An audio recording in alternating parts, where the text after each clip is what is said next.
slick with morning frost, and Alara's hands trembled as she gripped the iron railing. Her breath came in shallow gasps, not from exertion, but from the crushing weight of fear that had settled into her bones over the past 3 months. 3 months since he'd looked at her with those ice-cold eyes and spoken the words that shattered her world. "You are not my mate. I reject this bond." 3 months since Cale Thorne, Alpha King of the Northern Territories, had turned his back on her in front of the entire Pack Council, leaving her standing alone in a room that suddenly felt like a tomb. 3 months since she'd discovered she was carrying his child. The morning sun barely touched the frost-covered grounds of the Silverwood Estate, the ancestral home of the Pack's elite. Alara had been summoned here not by Cale, who hadn't spoken to her since the rejection, but by his council. They called it a welfare check. She knew better. They wanted to see if the rejected Omega had finally broken. Her hand moved instinctively to her stomach, still flat beneath the oversized sweater she wore. 18 weeks. The Pack doctor had confirmed it yesterday, his eyes filled with a pity that made her want to scream. No one knew whose child it was. She'd kept that secret locked behind her teeth, even as whispers followed her through the Pack territory like shadows, disgraced, rejected, alone. The council chamber loomed at the top of the stairs, 43 steps she'd counted on her way up. Now, descending, each step felt like walking toward an execution. "Alara." The voice stopped her mid-step. She turned to find 3 women blocking the landing below. Luna, Sage, and Iris, daughters of the council members, polished and predatory in their designer clothes and carefully applied makeup. They'd never liked her, even before the rejection. Now, they looked at her like she was something rotting. "Going somewhere?" Luna's smile was sharp as broken glass. "I've finished with the council." Alara's voice came out steadier than she felt. "I'm leaving." "Leaving?" Sage laughed, a sound like wind chimes in a storm. "Is that what you call running away with your bastard?" The word hit her like a physical blow. Alara's grip tightened on the railing. "My child is none of your concern. Everything that happens in this pack is our concern." Iris stepped forward, her eyes glinting with malice. "Especially when it involves an Omega spreading lies about the Alpha King. You think we don't know?" Luna's voice dropped to a venomous whisper. "You think we don't see the way you still look at him? Pathetic. He rejected you because you're nothing. A weak bloodline. Tainted." The word tainted echoed in Alara's mind. It was pack law, ancient, cruel, unbreakable. Her grandmother had been born human, had married into the pack. 3 generations later, that human blood was still considered a stain, a weakness that made her Omega status even lower. Cale had known. He'd known when he'd pulled her into that moonlit clearing 6 months ago, when his hands had been gentle and his eyes had held something that looked like wonder. He'd known when he'd whispered promises against her skin, and he'd still rejected her. "Move," Alara said quietly. "Please." Luna's smile widened. "Make us." The shove came without warning. Luna's hands connected with Alara's shoulders, and suddenly the world tilted. Her foot slipped on the frost-slicked stone. The railing slipped from her grasp. For one suspended moment, she was weightless. Then she was falling. The stairs rushed up to meet her. Her hip struck stone, her shoulder, her head cracked against the edge of a step, and the world exploded into stars. She tumbled, unable to stop, unable to protect. The baby. Oh God, the baby. She hit the landing with a sickening thud, her body crumpling like paper. Pain radiated through her in waves, sharp and all-consuming. Above her, she heard gasps. Luna's shocked voice saying, "She just fell." Alara's vision swam. Through the haze, she saw the council chamber doors burst open. Figures rushed down the stairs. But there was one figure that stood perfectly still at the top. Tall, broad-shouldered, dark hair catching the morning light. Cale. Their eyes met across the distance. And even through her pain, even through the blood now pooling beneath her head, she felt it, that cursed bond he'd tried to sever. It flared to life like lightning in her chest, screaming, "Mate, mate, mate." His face was expressionless, carved from ice. But his eyes, for just one heartbeat, held something that looked like devastation. Then the world went dark, and Alara's last conscious thought was a prayer to the moon goddess she no longer believed in. "Please, save my baby, even if you won't save me." The antiseptic smell of the pack infirmary invaded Alara's senses before consciousness fully returned. Her eyelids felt weighted, her body distant and strange, as though she were floating somewhere between dream and waking. Pain pulsed through her skull in rhythmic waves that matched her heartbeat. The baby. Her eyes snapped open. Panic clawed up her throat as her hand flew to her stomach, pressing against the thin hospital gown. A monitor beeped steadily beside her bed, and she became aware of an IV line trailing from her arm. "Don't move." The voice was granite cold, commanding, unmistakable. Kael stood by the window, his back to her, silhouetted against the gray afternoon light. He wore the same dark shirt from this morning, but his shoulders were rigid with tension that seemed to fill the entire room. "My baby." Her voice cracked. "Alive." The single word was clipped. For now. Relief flooded through her so powerfully she felt dizzy. "How long?" 6 hours. He still hadn't turned around. "You fractured your skull, dislocated your shoulder. The pack doctor says you're lucky you didn't break your neck." Lucky. The word tasted bitter. Alara shifted slightly, wincing as pain shot through her shoulder. The monitors beside her bed beeped faster. "The council witnesses say you slipped." His voice was emotionless, but something underneath it vibrated like a wire pulled too tight. "On the frost." She heard what he wasn't saying. Luna, Sage, and Iris had lied. Of course they had. "I was pushed," Alara said quietly. The silence that followed was suffocating. Kael's hands, she noticed, were clenched into fists at his sides. By whom? Does it matter? Bitterness leaked into her voice despite her exhaustion. "You rejected me. What happens to me isn't your concern anymore, Alpha King." She saw his shoulders tense at the formal title. Good. Let him remember what he'd done, how he'd humiliated her in front of everyone who mattered. The child. His voice had gone even colder, if that were possible. "Whose is it?" The question hung between them like a blade. Alara's laugh was sharp and humorless. "You have no right to ask me that. I'm alpha of this pack. Every member is my concern. Then perhaps you should have considered that before you severed our bond." She forced herself to meet his gaze as he finally turned. Those eyes, storm gray and merciless, fixed on her with an intensity that made her breath catch. Even now, even after everything, the mate bond writhed inside her chest like a living thing, desperate to reach him. She watched his jaw clench. "Answer the question, Alara. Or what? You'll reject me again?" She pushed herself up despite the screaming pain in her shoulder, needing to face him with whatever dignity she had left. "You made it very clear I mean nothing to you. My child's parentage is none of your business." Something flickered across his face too quick to catch. When he spoke again, his voice was dangerously soft. "The pack doctor called me because omega pregnancies are rare, especially for unmated females."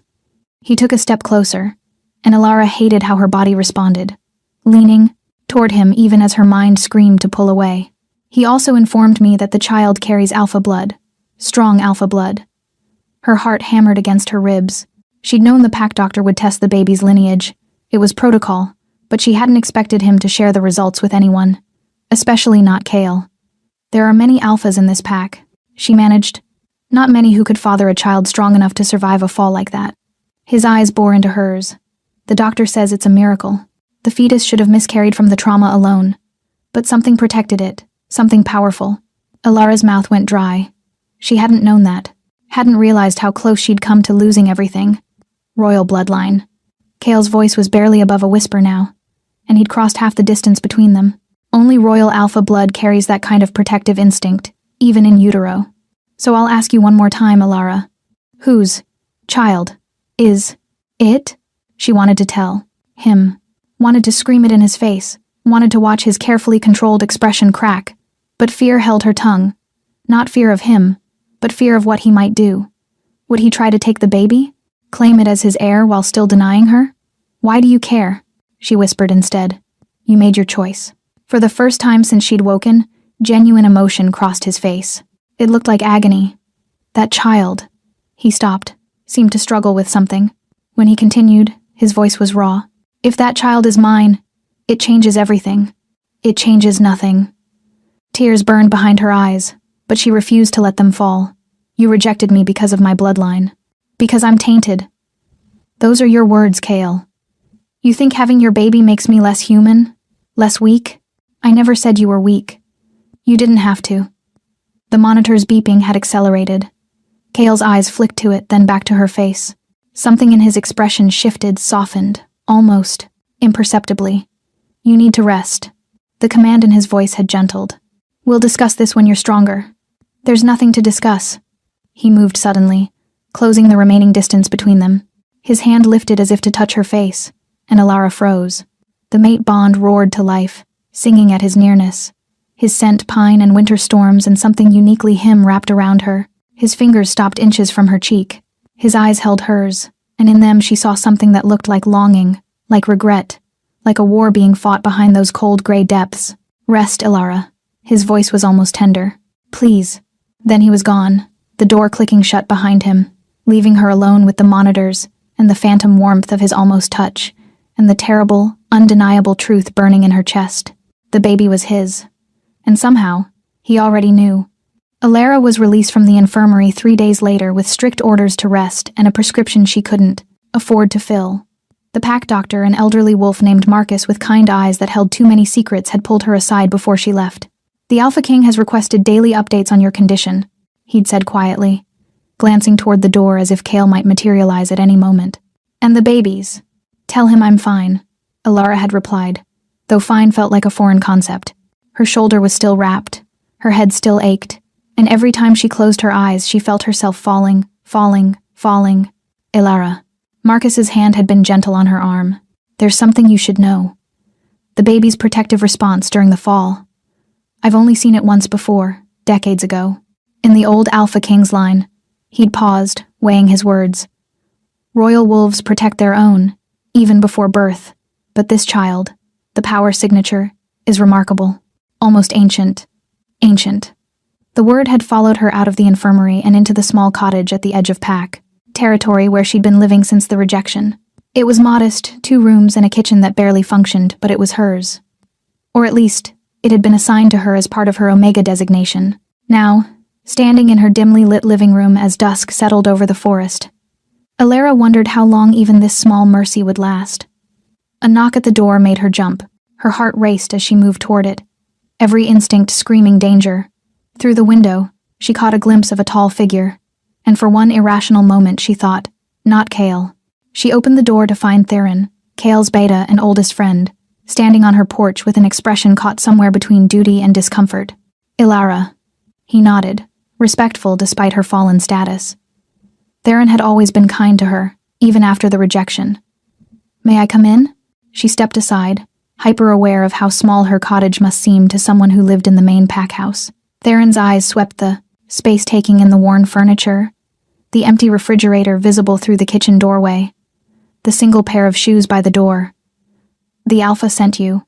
It wasn't a question. He did. Theron's voice was careful. He wants to ensure you have everything you need. I need nothing from him. Alara, Theron sighed, running a hand through his dark hair. Please, don't make this harder than it has to be. You're injured, pregnant, alone. Let us help. Us? Bitterness crept into her voice. Where was this concern 3 months ago when your Alpha humiliated me? Where were you when I was pushed down those stairs? Guilt flashed across Theron's face. I wasn't there. If I had been, it wouldn't have mattered. She wrapped her arms around herself, suddenly cold despite the small fire crackling in the hearth. Nothing matters except bloodlines and pack law. I'm tainted, remember? My grandmother's human blood makes me unworthy. Kale doesn't believe that. The words hung in the air, between them. Alara stared at Theron, searching his face for the lie. Then why did he reject me?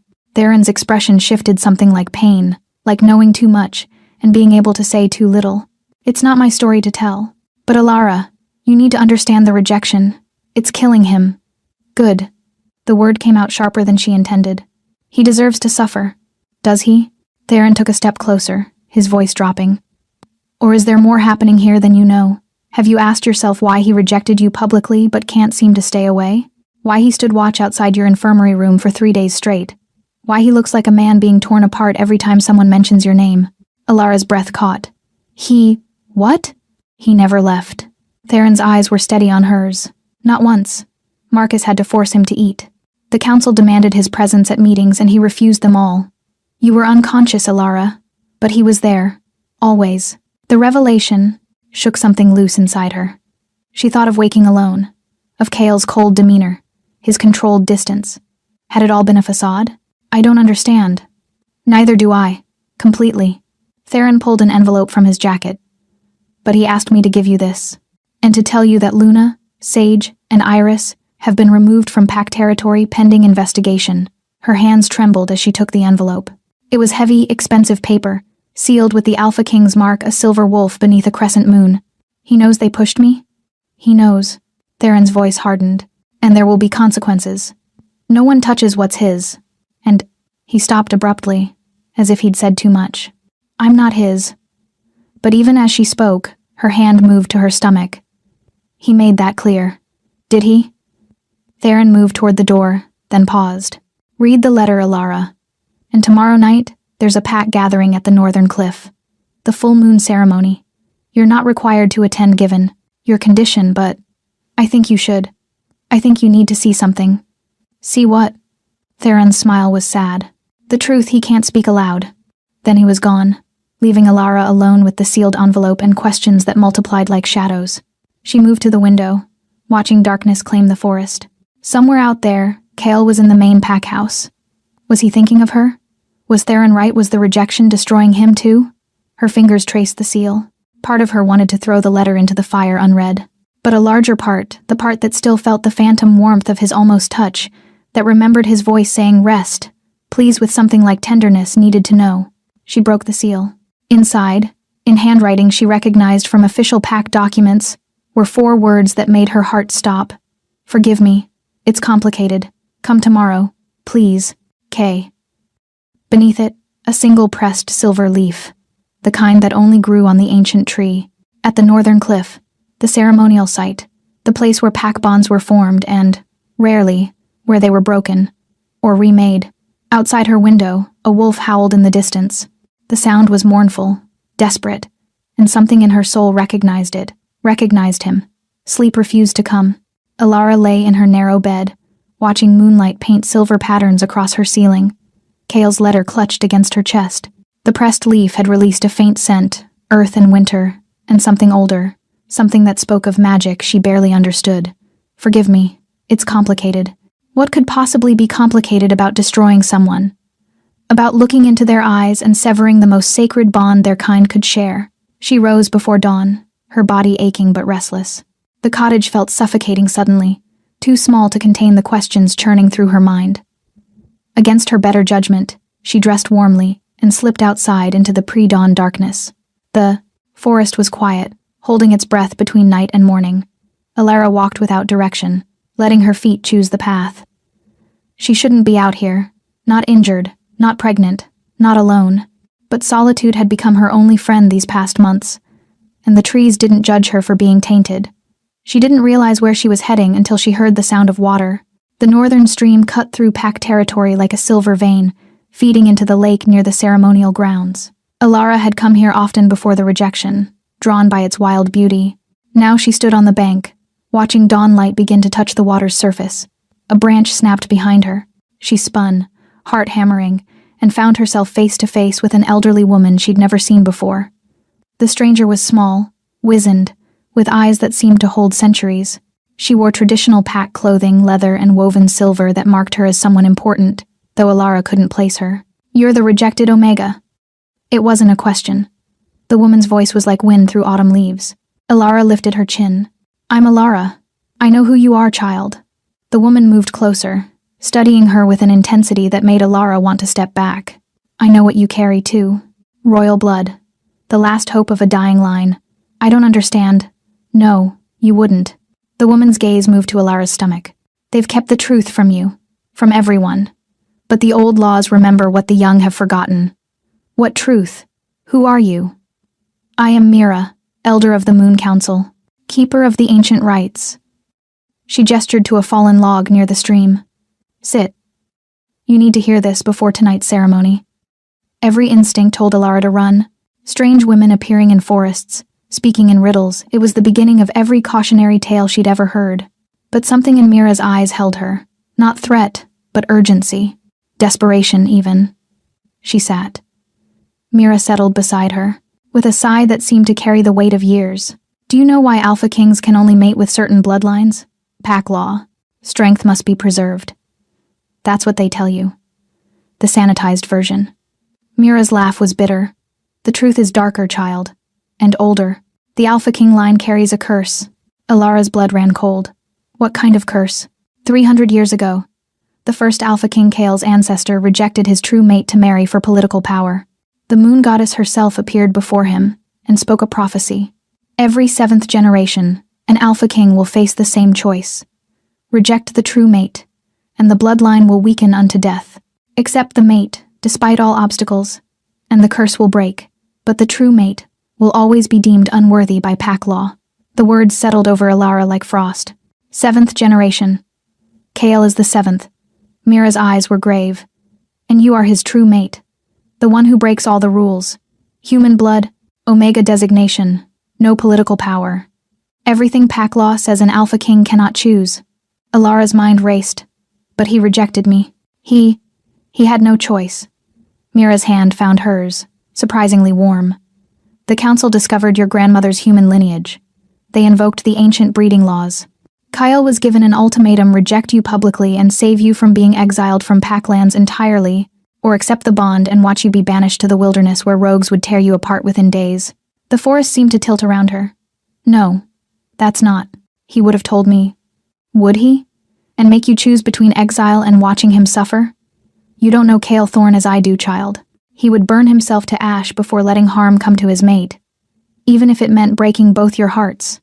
Tears blurred Alara's vision. 3 months.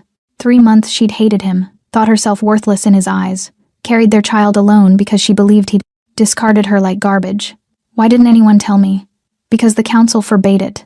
Because acknowledging you as his true mate would force their hand, make them choose between ancient law and pack survival. They hoped you would leave, that the rejection would drive you away, and the problem would solve itself. The baby changes everything. Mira's grip tightened. Royal blood doesn't lie. The moment Marcus confirmed the child's lineage, the council's carefully constructed lies began to crumble. They can deny your bond, but they cannot deny his heir. Alara pressed her hand to her stomach, feeling the subtle swell that had appeared over the past weeks. What happens at tonight's ceremony? Kale will challenge the council. He will invoke the right of the Alpha King to choose his mate regardless of bloodline, using the old magic that predates their laws. It's dangerous, Alara. The council will fight him. Some may even challenge him for leadership. He could lose everything. He already has. Mira stood, her movements surprisingly graceful. He lost you. And for 3 months, that loss has been eating him alive. Tonight he'll risk his throne, his life, everything he is, for a chance to make it right. I don't know if I can forgive him. That's not for me to decide. Mira turned to leave, then paused. But know this, the curse requires more than just accepting the bond. It requires your choice too. You must willingly accept him, scars and all, mistakes and all, before the full moon reaches its peak. Otherwise, the bloodline dies with your child. The curse wins. That's not fair. Curses rarely are. Mira's smile was sad. The ceremony begins at moonrise. Northern Cliff. Wear white if you choose to stand with him. Wear black if you cannot forgive. She started walking into the trees, then called back. Choose with your heart, child. Not your hurt. Then she was gone, melting into the forest like smoke. Alara sat alone by the stream as dawn broke, fully over the mountains, turning the water to liquid gold. In her mind, she replayed every moment since the rejection, Kale's cold eyes that sometimes flickered with agony. His vigil outside her infirmary room, the way his hand had almost touched her face. Forgive me. It's complicated. Now she understood the complication. The impossible choice he'd faced, the sacrifice he'd made thinking it would save her. But understanding didn't erase 3 months of pain, didn't undo the loneliness, the shame, the nights she'd cried herself to sleep. Tonight, she would have to make a choice of her own. Forgiveness or freedom. The moon would wait for neither. Alara spent the day in a fog of indecision, pacing the narrow confines of her cottage until her feet wore a path in the wooden floor. 2 dresses lay spread across her bed, one white as fresh snow, one black as a moonless night. White for forgiveness, black for goodbye. The choice should have been simple. He'd hurt her, humiliated her, let her believe she was worthless for 3 endless months. But Mira's words echoed relentlessly through her mind. He would burn himself to ash before letting harm come to his mate. A knock startled her from her thoughts. She opened the door to find a young Omega, named Sarah, barely 16, holding a wooden box tied with silver ribbon. From the Alpha King, Sarah said softly, her eyes wide with curiosity and something like hope. He asked that you open it before tonight. Alara took the box with trembling hands. Sarah lingered, clearly desperate to see what was inside, but Alara gently closed the door. Some moments needed privacy. Inside the box, nestled in black velvet, was a silver comb, ancient, delicate, inlaid with moonstones that seemed to glow with their own light. Beneath it, a note in Cale's stark handwriting. This belonged to my mother. She wore it the night she chose my father, despite the council's opposition. She told me once that true strength isn't following laws, it's breaking them when love demands it. Whatever you choose tonight, you deserve to know. You were never weak. You were always the strongest person I've ever known. The mistake was mine. Kay. Alara's vision blurred. She lifted the comb, feeling its weight, its history. Cale's mother had died when he was young, she knew that much from pack gossip. For him to offer this, something so precious, she set it carefully on her dresser, and returned to staring at the dresses. The sun began its descent toward the horizon, painting the sky in shades of amber and blood. Alara's hands moved to her stomach, feeling the subtle flutter that had begun just yesterday, the baby moving for the first time. A butterfly whisper of life. "What should I do?" she whispered to the child growing inside her. "He's your father, but he broke my heart." The baby fluttered again, as if in response. Alara closed her eyes and let herself remember not the rejection, but before. The night Cale had found her crying by, the lake after another Omega had called her tainted. How he'd sat beside her without a word, just his presence steady and certain. How he'd finally said, "They're wrong. You're not defined by your bloodline. You're defined by your spirit, and yours burns brighter than anyone I've ever known." She remembered the first time he'd kissed her, tentative and reverent, as if she were something precious. The way he'd held her after, his forehead pressed to hers, whispering, "I didn't know I was missing something until I found you." She remembered his face in the council chamber the day of the rejection, not cold, but carved from stone, like a man performing his own execution, and the single tear that had tracked down his cheek after he'd spoken the words, the one everyone else had been too focused on her devastation to notice. But she'd seen it. Decision crystallized in her chest like ice forming over water. She reached for the white dress. The northern cliff was already crowded when Alara arrived, pack members forming a semicircle around the ancient tree that grew at the cliff's edge. Its branches spread wide against the darkening sky, silver leaves rustling in the evening wind. Torches burned around the perimeter, casting dancing shadows across stone worn smooth by centuries of ceremonies. Silence fell as Alara stepped into the clearing. She'd worn the white dress simple, flowing, the color stark against her dark hair which she'd pinned up with Cale's mother's comb. The moonstones caught the firelight, gleaming like captured stars. The crowd parted. At the far end of the circle, near the ancient tree, stood the council's 7 stern-faced elders in their ceremonial robes. And in front of them, alone and unbowed, stood Cale. He wore the formal attire of the Alpha King black with silver threading that matched the markings on his arms, visible now with his sleeves rolled back. His eyes found hers across the distance, and she watched his entire body go still. His gaze moved from her face to the white dress to the comb in her hair, and something that looked like hope broke across his expression before he could hide it. "The Omega comes," one of the council members said, his voice dripping disdain. "Uninvited and unwelcome. She's my invited guest." Cale's voice rang out, clear and commanding. "And she will be treated with the respect due to the mother of my child." Gasps rippled through the crowd. So he was acknowledging it publicly, claiming the baby as his heir. Alara's heart hammered as she moved forward, each step bringing her closer to the point of no return. Theron appeared at her elbow, offering his arm. "Let me," he murmured. "You shouldn't walk alone." She accepted gratefully, letting him guide her through the crowd. Up close, she could see the toll the past months had taken on Cale. He looked harder, leaner, with shadows under his eyes that spoke of sleepless nights. But when she stopped a few feet away from him, she also saw the vulnerability in his gaze, the fear that she might turn and walk away. Alara. Her name on his lips was a prayer and a question. "I'm here," she said simply. The head counselor, a severe man named Aldrich, stepped forward. "This is highly irregular. The ceremony has not begun." "Then let it begin." Cale never took his eyes off Alara. "I invoke the right of Alpha King to challenge pack law under the Old Covenant. I claim my true mate before the moon and before witnesses, regardless of bloodline or council approval." "You know the consequences," Aldrich warned. "Challenge the council's breeding laws, and you challenge your right to rule." "I know." Cale's voice was steady. "I'm prepared to fight for my throne. And for her. Then you're a fool." Another counselor, a woman named Vera, sneered. "She's tainted, weak. Her bloodline will corrupt. Enough. The word cracked like thunder. Kale's power rolled out pure alpha dominance that made every wolf present, including the council, bare their necks in instinctive submission. Every wolf except Elara, whom the command seemed to flow around like water around stone. I will not hear my mate disrespected, Kale continued, his voice deadly quiet. Not by you, not by anyone. Challenge me if you dare, but you will show her the honor she deserves. In the heavy silence that followed, the moon began to rise over the cliff's edge, full and silver and ancient. The ceremony had begun, and with it, Elara's choice would be tested in ways she couldn't yet imagine. The moon climbed higher, its light washing over the assembled pack in waves of silver. Elara felt its pull in her blood stronger than ever before, as if the pregnancy had awakened something primal in her Omega nature. Beside her, she sensed Kale fighting the same pull, his wolf straining against his control. Mira emerged from the crowd, moving with purpose toward the ancient tree. She carried a ceremonial bowl carved from dark stone, filled with something that gleamed like liquid starlight. The Alpha King has invoked the Old Covenant, Mira announced, her voice carrying across the clearing. A rite not exercised in 300 years. He claims his true mate, despite council opposition, despite pack law, despite the consequences to his throne. She turned to face the council. Do you accept his challenge? Aldrich's face was rigid with fury. We do not accept.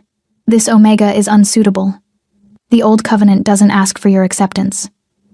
Mira's eyes flashed. It demands only your acknowledgement. The Alpha King has the right to choose his mate by blood and bond, superseding all breeding laws. This right was written into our foundation by the moon goddess herself. The council serves as check against royal tyranny. Vera interjected. We will not stand aside while he destroys our bloodline with Tainted. Call her Tainted one more time. Kale's voice was soft, deadly. Please, give me the excuse. The threat hung in the air. Vera's mouth snapped shut, but her eyes burned with malice. Mira continued as if there had been no interruption. The Old Covenant requires 3 elements: public declaration, willing acceptance, and the moon's blessing. The Alpha King has made his declaration. Now we must hear from the Omega herself. She turned to Elara. Elara Thornborn, do you come here of your own free will? I do. Her voice was steadier than she felt. Do you understand that accepting this bond will make you Alpha Queen, subject to challenges from those who oppose you? That your life and your child's life may be threatened by those who cling to old prejudices? Elara's hand moved to her stomach. She'd thought coming here in white was her decision made. But now, hearing the reality spoken aloud, doubt crept in. She would be putting not just herself but their baby in danger. As if sensing her hesitation, Kale spoke. Elara, look at me. She met his eyes, those storm-gray eyes that had haunted her dreams for months. I won't lie to you. Not anymore. His voice carried to every corner of the clearing. Accepting this bond will paint a target on your back. The council will fight us. Some pack members will never accept you. You'll face challenges, threats, possibly worse. He took a step closer, and she felt the mate bond flare between them, hot and insistent. But I swear to you, on my life and my crown, I will protect you. I will stand beside you. I will never, never abandon you again. Even if you choose to walk away tonight, I will still protect you and our child until my last breath. Pretty words, Aldrich scoffed. But where were these promises when you rejected her before the council? When you called her unworthy? Pain flashed across Kale's face. I called the situation impossible. I never called her unworthy. But you twisted my words, didn't you, Aldrich? Made sure she heard only the rejection, not my reasoning. Made sure no one told her about your ultimatum exile or public rejection. You gambled that she'd leave Packlands entirely, and the problem would disappear. The accusation hung heavy. Aldrich's expression confirmed its truth even as his mouth opened to deny it. You used her as a pawn, Kale continued, his voice hardening.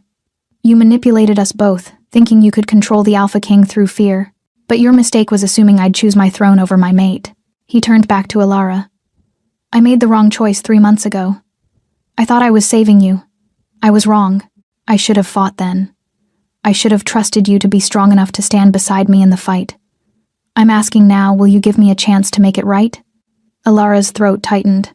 She'd come here thinking forgiveness was a simple choice, wear white or black, say yes or no. But standing here, feeling the weight of pack politics and ancient grudges pressing down on her, she realized forgiveness was only the beginning. The real question was, did she have the strength to? become what they needed her to be? I have a question first. Her voice cut through the tension. She looked directly at Aldrich. You said my bloodline would corrupt the royal line. That human blood makes me weak. But answer me this, if I'm so weak, why did my baby survive a fall that should have killed it? Why does Pack Dr. Marcus say the protective response was stronger than anything he's seen in pure-blooded wolves? Aldrich's jaw clenched. He had no answer. Elara continued, gaining confidence. You hide behind pack law and bloodline purity, but you're afraid. Not of my weakness, of my strength. Of what it means if an Omega with human blood can carry royal children stronger than your pure bloodlines ever produced. She let her gaze sweep across the council. You're afraid that everything you've built your power on is a lie.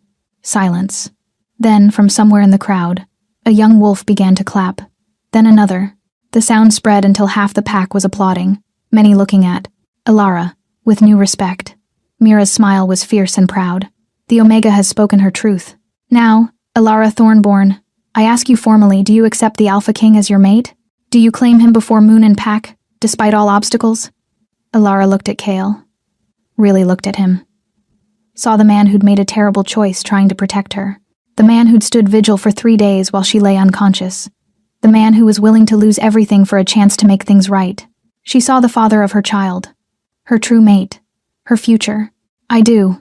The words came out clear and certain. I accept Kale Thorne as my mate. I claim him before the moon, before the pack, before any who would challenge us. And I will stand beside him, not behind him, as we face whatever comes. The bond between them exploded to life, no longer the painful, severed thing it had been, but whole and blazing like the sun. Kale's breath caught. Elara gasped as power flooded through her, the mate bond, completing in a rush that made her knees weak. Kale moved, catching her before she could fall. His arms came around her, steady and sure, and she felt his heart hammering against her back. The bond is acknowledged, Mira declared, raising the ceremonial bowl. Now we seal it with the moon's blessing. No. The word came from behind the council. A figure stepped from the shadows at the edge of the clearing, tall, powerfully built, with eyes that gleamed red in the moonlight. Rogue. The scent hit Elara a moment later, wrong, corrupted, dangerous. The ceremony, the stranger said, his voice like gravel, is not yet complete. And I have come to issue a challenge for the right to the Omega and her child. Around them, the pack erupted into chaos. Kyle moved instantly, placing himself between Elara and the stranger. His power rolled out in waves, every inch of him radiating lethal intent.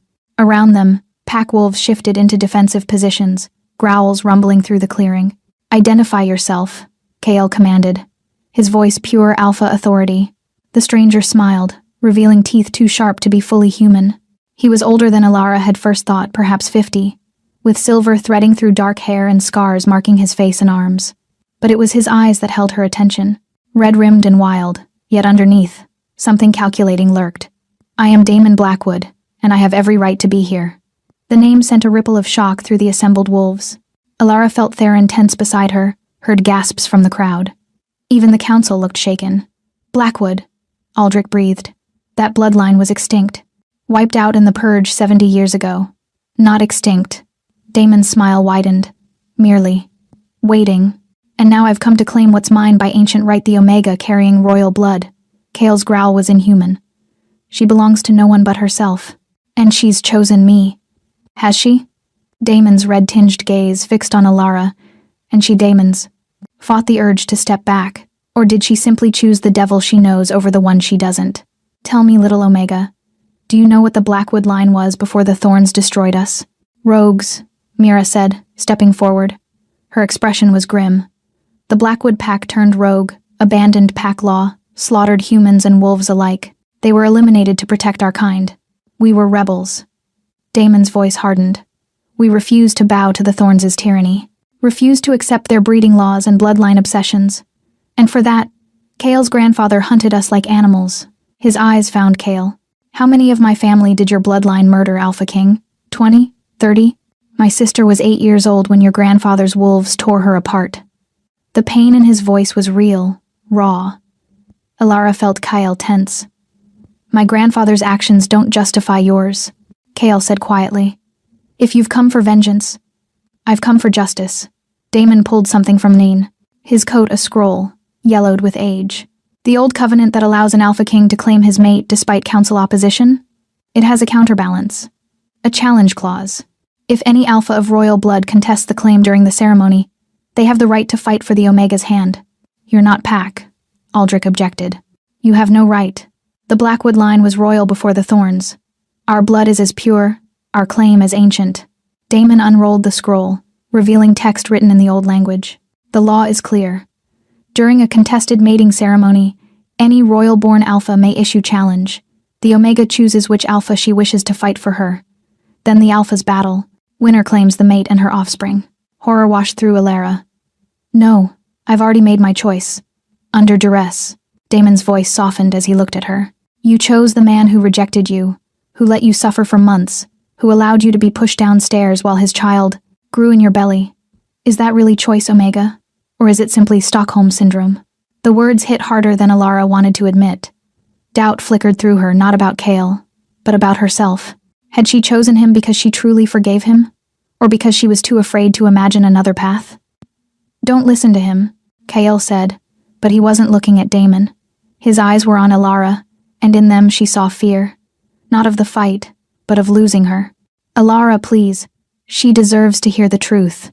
Daemon moved closer, though he was careful not to cross into Chaol's immediate territory. I've watched you these past months, Alara Thornborn. Watched you grow strong despite your pain. You fascinate me, an Omega with human blood carrying a child powerful enough to survive what should have killed it. Do you know what that makes you? Tainted, she whispered, the word automatic. Extraordinary. Daemon's voice rang with conviction. The old laws are wrong. Human blood doesn't weaken. It adapts, evolves, creates new strengths. Your child is proof. And if you choose me, I will honor that strength. I will build a new pack where bloodlines don't matter, where Omegas aren't judged by their ancestry. No councils, no breeding laws. Freedom. The offer was tempting in a way that terrified her. A world without the council's disdain, without the whispers of tainted following her everywhere. But at what cost? You're offering her a fantasy, Chaol said. His control was fraying. She could see his wolf in his eyes, desperate and dangerous. A pack built on vengeance and broken laws. That's not freedom, Daemon. That's chaos. Better chaos than tyranny. Daemon turned back to Alara. I'm not asking you to love me, Omega. I'm asking you to choose yourself. Choose your child. Choose a future where you're celebrated, not tolerated. Where your strength is an asset, not a shame to be hidden. Alara's mind raced. The mate bond with Chaol burned in her chest, pulling her toward him with primal insistence. But beneath it, her own thoughts whispered, he's not wrong. The council will never accept you. Your child will face the same prejudice you have. Is that the future you want? This is manipulation, Theron growled. You're twisting her confusion. I'm offering her choice. Daemon's eyes never left Alara's. Real choice, not the illusion of choice between exile and public humiliation that the council gave her before. Mira stepped between them, her voice commanding. Enough. The challenge has been issued according to ancient law. The Omega must now decide, does she wish both alphas to fight for her hand, or does she reject the challenge entirely? If she rejects, Alara asked, her voice small, then the original bond stands, and Daemon must leave Packlands or face execution for trespassing. And if I accept the challenge? Mira's expression was grave. Then you choose which alpha fights for you. The other leaves peacefully. Then you and your chosen alpha face the final test, the moon's blessing. If the moon accepts your bond, the ceremony completes. If not, she paused. If not, the curse cannot be broken. The bloodline dies with your child, and you remain unmated. The stakes couldn't be higher. Alara looked at Chaol, the man she'd loved, who'd hurt her, who was willing to lose everything to make things right. Then at Daemon, a stranger offering freedom from a system that had caused her nothing but pain. The baby moved inside her, a flutter that felt almost like a protest. I need time, Alara said. I need to think. The moon waits for no one. Mira pointed to the sky where the full moon had reached its zenith.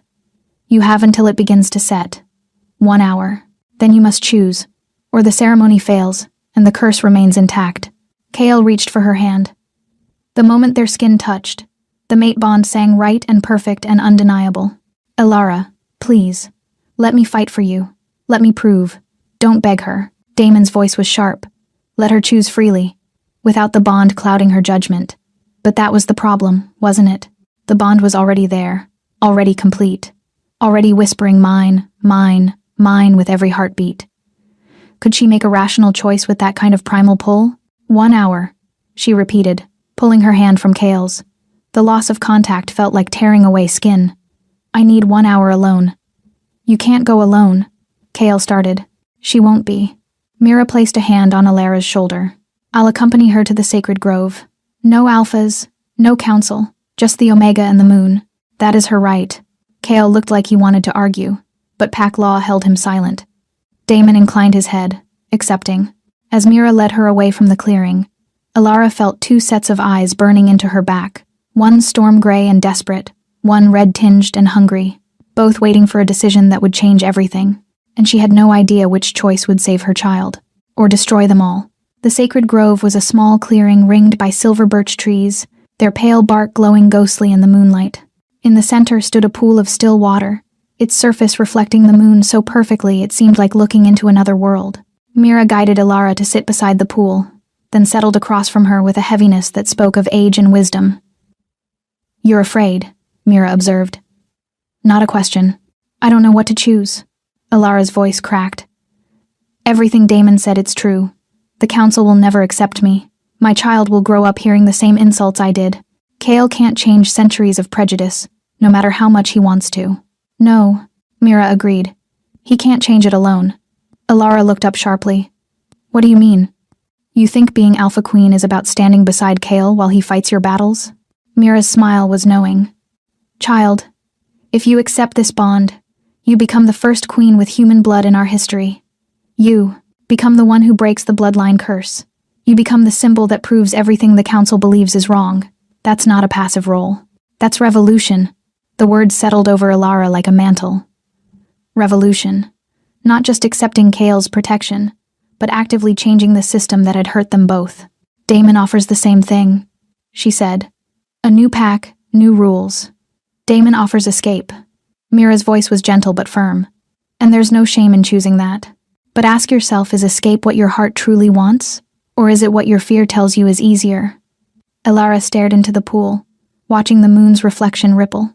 I'm terrified of choosing Kale and failing. Of not being strong enough. Of our child growing up in a pack that resents their existence. And if you choose Damon, I'm terrified of that too. The admission came quietly. I don't know him. Don't know if his promises are real or if vengeance is all that drives him. The mate bond with Kale, it's real. I feel it. Breaking it would be like cutting out part of my soul. Then you have your answer. Do I? Alara's hands clenched. What if love isn't enough? What if the bond isn't enough to overcome everything stacked against us? Mira was silent for a long moment. When she spoke, her voice carried the weight of centuries. 300 years ago, the first Alpha King stood where you sit now. He had a choice: follow his heart or follow power. He chose power, and that choice cursed 7 generations. Your child will be the 8th generation, free of the curse if you make the opposite choice. But here's what no one tells you about breaking curses. It's never clean, never easy. It requires sacrifice, pain, and faith that the future will be better than the past. What if I'm not strong enough? You carried a child in secret for months, while an entire pack whispered about you. You survived being pushed downstairs. You walked into a ceremony tonight in white, knowing you'd face the council's hatred. Mira reached across and took Alara's hand. You are already strong enough. The question is, do you believe it? Alara closed her eyes. In her mind, she saw 2 paths clearly. One led away from everything familiar toward Damon's promised freedom. A new pack, escape from judgment. It shimmered with possibility and danger in equal measure. The other path led back to the clearing, to Kale, to a fight that would never truly end. She would face challenges, threats, endless battles against tradition and prejudice. But she wouldn't face them alone. The baby moved inside her, stronger now. And suddenly, Alara understood. This wasn't about choosing between 2 alphas. It was about choosing what kind of world she wanted her child to inherit. One built on running from problems, or one built on facing them. I need to know something, she said, opening her eyes. The moon's blessing, what does it really mean? Mira's expression grew solemn. When a true mate, bond is accepted, the moon goddess either affirms or rejects it. Affirmation appears as light, the pool will glow, and the bond becomes unbreakable. Rejection appears as darkness, the moon's reflection vanishes, and the bond dies completely. Has the moon ever rejected a true mate bond? Only once. Mira's voice dropped. When the first Alpha King tried to force the bond after rejecting it initially, the goddess knew his heart hadn't truly changed. The bond was destroyed, and he lived the rest of his life unable to feel any mate connection. A living death for a wolf. Fear spiked through Alara. What if Kale's heart hasn't truly changed? What if he's just trying to break the curse? And once it's broken, look into the pool, Mira commanded. Alara obeyed. At first, she saw only the moon's reflection. Then the water began to shift, images forming on its surface like memories made visible. She saw Kale the night she'd been pushed, not the cold exterior he'd shown her in, the infirmary, but what had happened after she'd lost consciousness. Saw him drop to his knees beside her broken body. Saw him howl with anguish that echoed through the packlands. Saw him cradle her carefully, his tears falling on her face as he carried her to the infirmary himself, refusing to let anyone else touch her. Saw him during the 3 days she'd been unconscious, pacing outside her door like a caged wolf, snarling at anyone who suggested he rest. Saw him with his hand pressed against the door, as close as he dared get without disturbing her, whispering apologies she couldn't hear. Saw him alone in his chambers, holding the ultrasound image Marcus had given him, his expression raw with wonder and grief and desperate hope. The pool shows truth, Mira said softly. What the moon sees, not what eyes perceive. His heart changed the moment you fell. Perhaps it never needed changing at all, only the courage to act on what it knew. Alara's throat tightened. And Damon? The water shifted again. This time she saw Damon in shadows, speaking with other rogues. Heard him say, "The Omega is powerful, her child will be the key to destroying the Thorn line from within. Once I claim her, we'll have royal blood to legitimize our pack. Then we take everything." Ice flooded through her veins.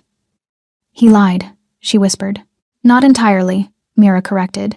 "He does want to build a new pack, but his foundation is vengeance, not freedom.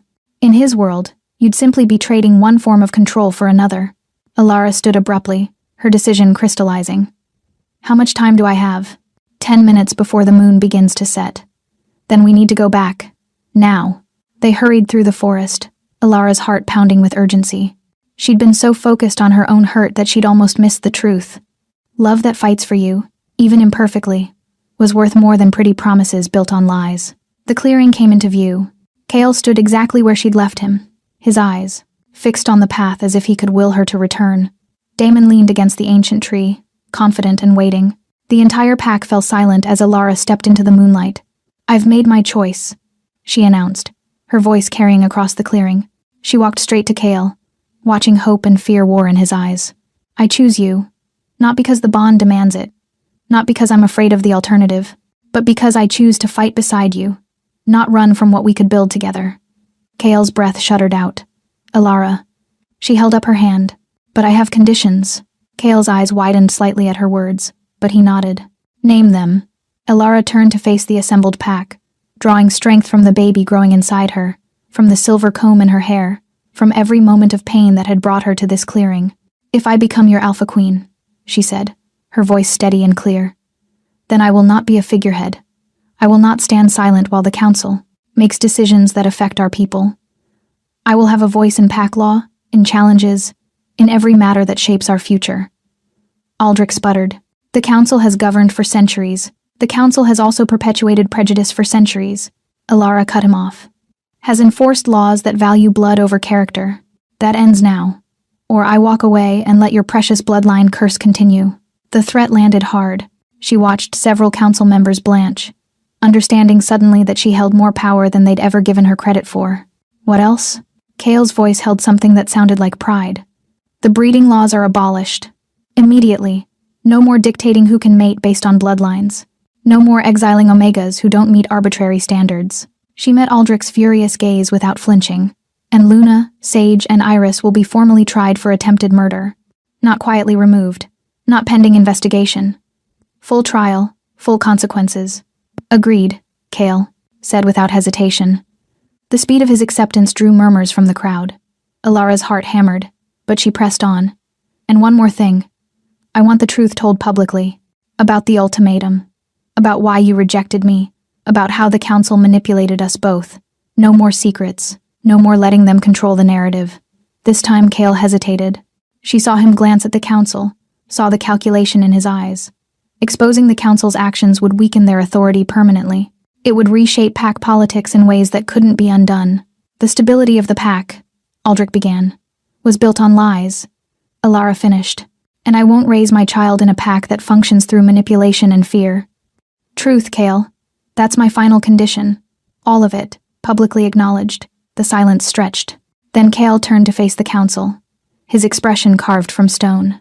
3 months ago, the council discovered Alara's grandmother was human, he said, his voice carrying to every corner of the clearing. They invoked ancient breeding laws and gave me an ultimatum: reject her publicly, or they would use their authority to exile her from Packlands entirely. Alone, unprotected, easy prey for rogues. Gasps rippled through the crowd. Several wolves turned to stare at the council with shock and growing anger. I believed I was choosing the lesser evil, Kale continued. I thought a rejection with her remaining safely in Pack territory was better than exile and certain death. I was wrong. I should have fought them then. Should have challenged laws built on prejudice and fear. Instead, I hurt the one person I was meant to protect. His eyes found Alara's. I will regret that choice for the rest of my life. But I'm choosing differently now. Alara's conditions are met. All of them. You can't simply abolish centuries of pack law, Vera protested. I'm the Alpha King. Kale's power rolled out, making several wolves drop to their knees. And I'm invoking executive authority to overturn discriminatory breeding laws effective immediately. Any council member who challenges this decision is welcome to fight me for leadership. No one moved. Kale might have looked worn and tired, but he was still the most powerful alpha in the Northern Territories. No one was foolish enough to challenge him directly. Damon pushed off from the tree, his expression unreadable. Quite the performance, Omega. You have more spine than I credited. But tell me, do you really think one night of dramatic declarations will change centuries of ingrained prejudice? Do you think the council will simply accept their demotion? No, Alara admitted. I think it will be a fight every single day. But that's the point. Change isn't comfortable. Revolution isn't peaceful. And I'd rather fight for something real than run toward pretty lies. She'd aimed the last words at Damon deliberately. His eyes narrowed. You saw something in the sacred pool. I saw truth. She held his gaze. You don't want to free me from the council's control. You want to use me to destroy Kale's bloodline from within. My child was never going to be celebrated in your pack. They were going to be a weapon. Damon's mask finally cracked. Rage flickered across his face before he controlled it. The Thorns murdered my family.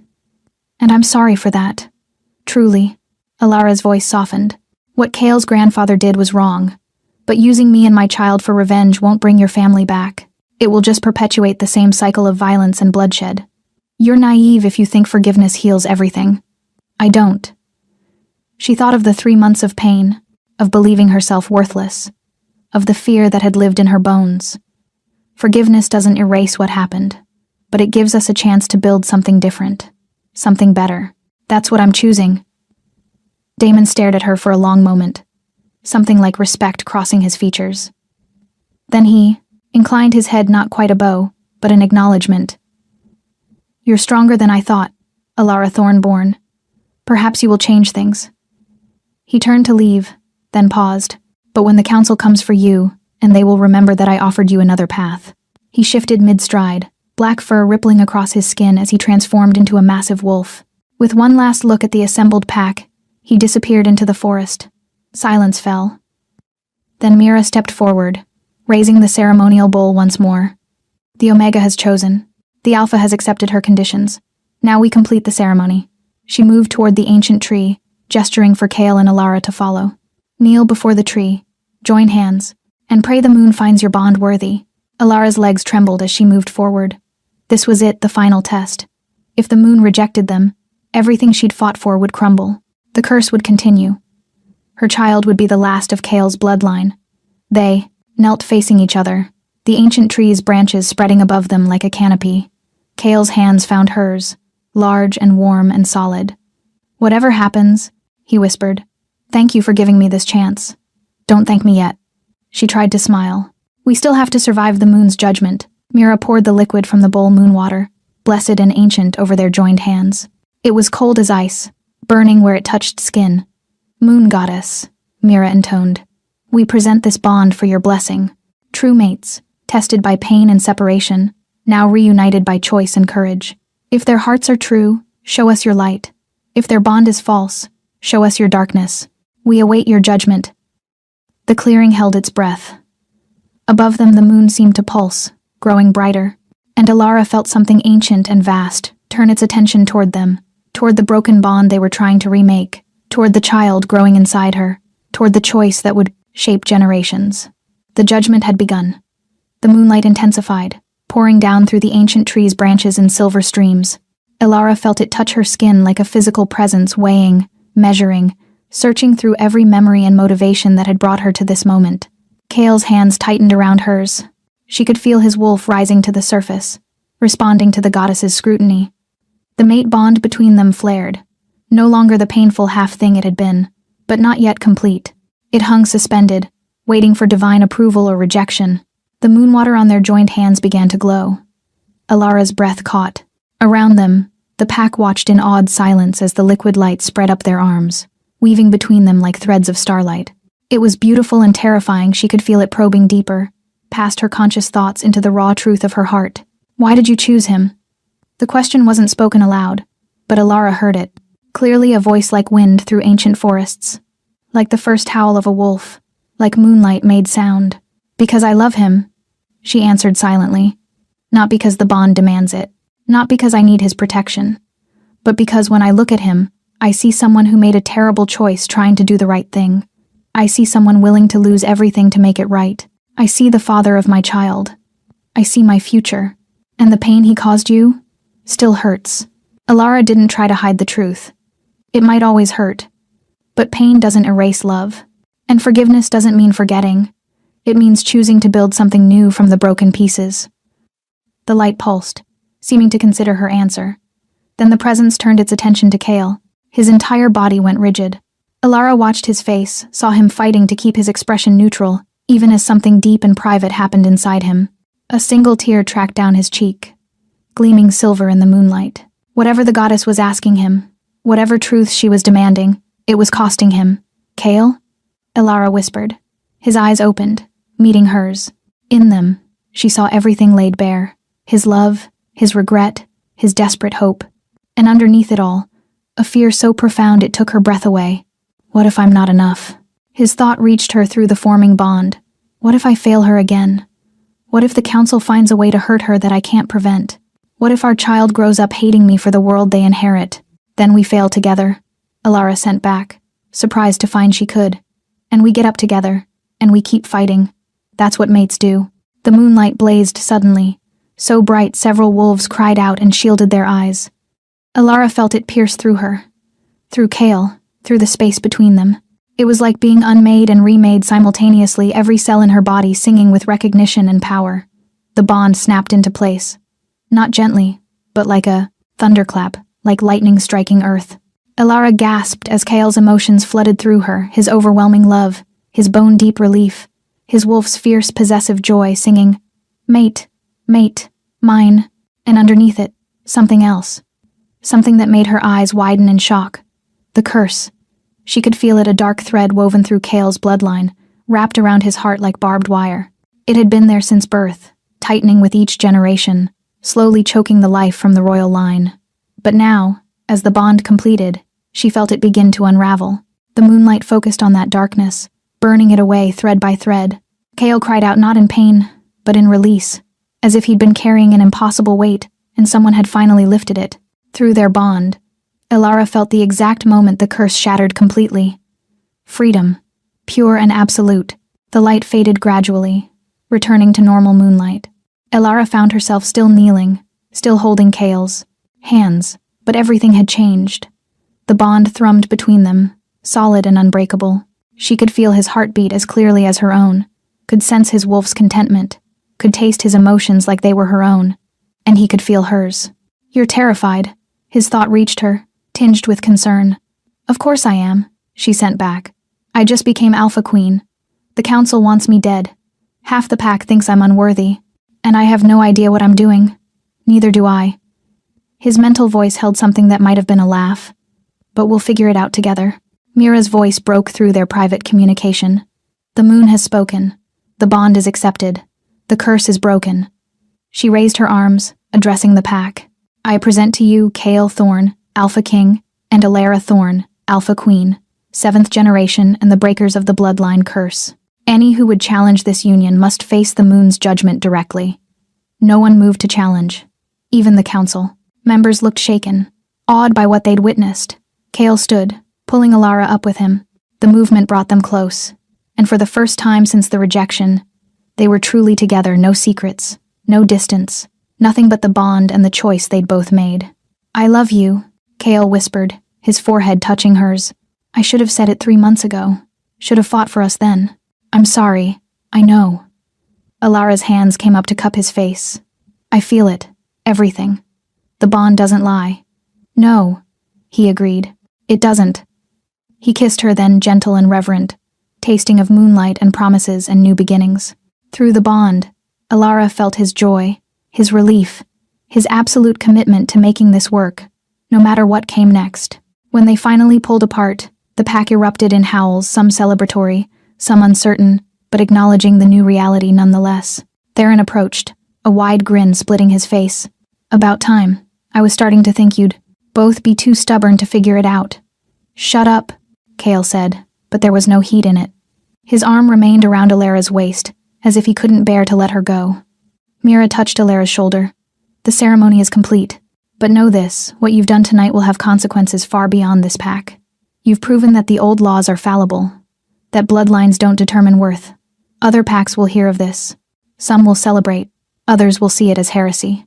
"Let them," Alara said, surprised by her own conviction. "Change has to start somewhere." "Indeed it does." Mira's smile was proud. "You'll make a formidable queen, child." As the pack began to disperse, small groups murmuring excitedly about what they'd witnessed, Aldrich approached with clear reluctance. His expression was a mask of barely contained fury. "This isn't over," he said quietly. His words meant only for Kale and Alara. "You may have won tonight, but the council's authority spans more than just this. Pack, there are others who will not accept this. Revolution. Then they can take it up with me." Kale's voice was deadly soft. "And you can tell them that anyone who threatens my mate or my child will answer to me personally." Aldrich's jaw clenched. For a moment, Alara thought he might challenge Kale right there, but survival instinct won out, and he turned and stalked away.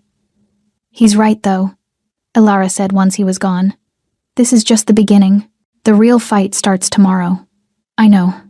Kyle turned her to face him fully. "But tonight, can we just be? Just us? The bond, the fact that we made it through?" Alara felt the exhaustion in him through their connection, 3 months of agony, 3 days without sleep, and the emotional toll of the ceremony. Her own body ached, her shoulder still healing, the baby's presence a gentle weight. "Yes," she whispered. "Tonight, we rest. Tomorrow, we fight." He smiled, the first real smile she'd seen from him in months. It transformed his face, making him look younger, less burdened. "Come on," he said, taking her hand. "Let me take you home." "Home? Our home. The Alpha's quarters. Where you should have been all along." As they walked away from the clearing, the ancient tree's branches seeming to bow in blessing, Alara felt the baby move again.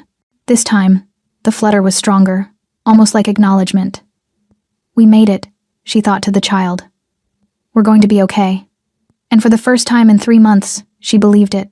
Alara stood at the window of the Alpha's quarters, watching dawn paint the forest in shades of gold and amber. Her hand rested on her now prominent belly, 7 months pregnant, and the baby had her father's strength, making their presence known with increasingly powerful kicks. Behind her, she heard Kale stir, felt his consciousness brush against hers through the bond before he'd even fully woken. It was still startling sometimes, this constant awareness of each other, but she'd grown to cherish it, the intimacy of never being truly alone. "You're up early," his voice rumbled, rough with sleep. "Couldn't sleep. The baby's practicing martial arts." She felt his amusement through the bond before his arms came around her from behind, his hands covering hers on her stomach. Almost immediately, the baby kicked against his palm, and she felt his wonder spike. "Strong," he murmured. "Like their mother." "Like both parents." Alara leaned back against his chest. "Have you seen the reports from the other territories?" She felt his tension even before he answered. 3 more packs have abolished their breeding laws. 2 others are considering it. But the Eastern Coalition is pushing back hard. They're calling it the Thorn Heresy. Creative. Her tone was dry, but worry gnawed at her. The past 3 months had been a whirlwind restructuring pack law, facing down council challenges, enduring assassination attempts from traditionalists who saw her as an abomination. Kale had kept his promise to protect her, but the cost had been high. The pack was divided, tensions simmering just below the surface. Luna, Sage, and Iris were sentenced yesterday, Kale said quietly. Exile. Stripped of pack affiliation. I know. I felt your conflict about it. The bond meant no secrets she'd felt him struggling with the decision, torn between justice and mercy. They tried to kill you. Kill our child. His arms tightened protectively. Exile was mercy. I'm not arguing. She turned in his embrace, studying his face. The shadows under his eyes had faded somewhat, but new lines of stress had appeared. Being Alpha King had always been demanding. Being a revolutionary Alpha King was slowly grinding him down. But you can't protect me from everything, Kale. We talked about this. Doesn't stop me from wanting to. A knock at the door interrupted them. Theron's voice called out. Sorry to disturb, but we have a situation. Kale sighed, pressing a kiss to Alara's forehead. Before moving to answer, Theron stood in the hallway, his expression grim. The Eastern Coalition has issued a formal challenge. They're sending representatives next week to assess the stability of the Northern Territories given recent changes. Theron's tone made it clear what he thought of their diplomacy. It's a power play. They want to see if we're weak enough to pressure into reversing the reforms. Let them come. Alara spoke before Kale could. Let them see exactly how strong we are. Both men turned to look at her. Through the bond, she felt Kale's pride mixed with concern. Alara, you're 7 months pregnant. Maybe you should... Should what? Hide? She moved past them into the hallway, heading toward the council chambers. That's exactly what they expect. The weak Omega who got lucky. I won't give them that satisfaction. The emergency council meeting that followed was tense. The council had been restructured after the ceremony Aldrich and Vera removed, replaced by younger wolves who supported the reforms, but old prejudices died hard, and several members still looked at Alara with barely concealed resentment. The Eastern Coalition's challenge cannot be ignored. Marcus, the pack doctor turned council advisor, said carefully, they represent 12 packs. If they unite against us, then we face them united ourselves. Alara's voice cut through the murmurs. We knew this would happen, knew that changing centuries of tradition would create enemies. But we don't back down. We don't apologize. We show them that our pack is stronger because of our reforms, not weaker. How? Aldrich's replacement, a young alpha named Silas, leaned forward. How do we prove that in a week? Alara's mind raced. Then an idea struck, risky, potentially disastrous, but powerful if it worked. We hold a demonstration. We invite every pack in the Northern Territories, including the Eastern Coalition. We show them our training programs, our Omega integration, initiatives, our new strength assessment protocols that measure ability over bloodline. She placed her hand on her stomach. And we introduce them to the next generation, proof that human blood doesn't weaken. It evolves. Silence fell.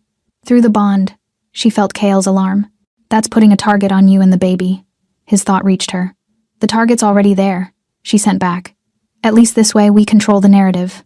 It's risky, Theron said slowly. But it could work. Nothing speaks louder than results. If we can show measurable improvements in pack cohesion, strength, loyalty, we've been tracking those metrics. Another council member, a woman named Iris who'd been named after the exiled wolf, interjected. Inner rank cooperation is up 40%. Territory defense drills show increased efficiency. Omega participation in pack activities has tripled. Because they're no longer afraid of being judged for their bloodlines, Alara said. Because we've created an environment where worth is earned, not inherited. Kale studied her for a long moment, then nodded. We do it. 1 week. Full transparency. Let them see everything, our vulnerabilities and our strengths. If they still choose to challenge us after that, at least it will be an informed decision. The meeting dissolved into planning logistics, security, presentations. Alara contributed where she could, but exhaustion was creeping in. The baby's movements had gentled, and she recognized the signs of her body demanding rest. Kale noticed immediately. You're done for today? He said, his alpha command softened by concern. She wanted to argue, but a particularly strong contraction practice, not labor, but uncomfortable nonetheless, made her wince. Fine, but I want updates. You'll have them. He guided her back to their quarters, his hand never leaving the small of her back. Once inside, she collapsed onto their bed with a grateful sigh. Kyle sat beside her, his hand moving, instinctively to her belly. "What if I'm wrong?" she asked quietly. "What if inviting them here just gives them ammunition to use against us? Then we'll deal with it." His fingers traced gentle patterns over her stomach. "But I don't think you're wrong. I've watched you these past months, Ilara. Watched you transform from someone who thought she had no power to someone who wields it like a weapon. You've changed this pack, changed me. You'll change them too. I'm terrified. I know." He laid down beside her, pulling her close. "But you're also the woman who stood in front of the council and demanded equality. Who walked into a ceremony in white knowing you'd face hatred. Who chose revolution over escape. Terror hasn't stopped you yet." She felt the baby kick against both their hands, a reminder of what they were fighting for. "If anything happens to me during the coalition visit, nothing will. But if it does," she turned to face him, "promise me you'll keep fighting. Keep the reforms. Raise our child to believe bloodlines don't define worth." His expression turned fierce. "Nothing will happen to you. I won't allow it." "Kale." "No." He cupped her face. "I've already lost you once. I'm not doing it again. Whatever comes next week, whatever challenges we face them together. That's the promise I'm making." Through the bond, she felt his absolute conviction. It should have comforted her. Instead, it made her more afraid. Because she knew what he would do to keep that promise. Knew he would burn down the world if it meant keeping her safe. "Together," she echoed, hoping it would be enough. Outside their window, the sun continued its rise, indifferent to the battles ahead. In 7 days, representatives from 12 packs would arrive. In 7 days, Ilara would stand before wolves who believed she was an abomination and prove them wrong, or die trying. The baby kicked again, stronger this time, and Ilara felt something shift inside her, not fear, but determination. She'd survived rejection, assassination attempts, and the moon's judgment. She would survive this too. For her child. For her mate. For every Omega who'd ever been called tainted. The 8th generation was coming, and they would change everything.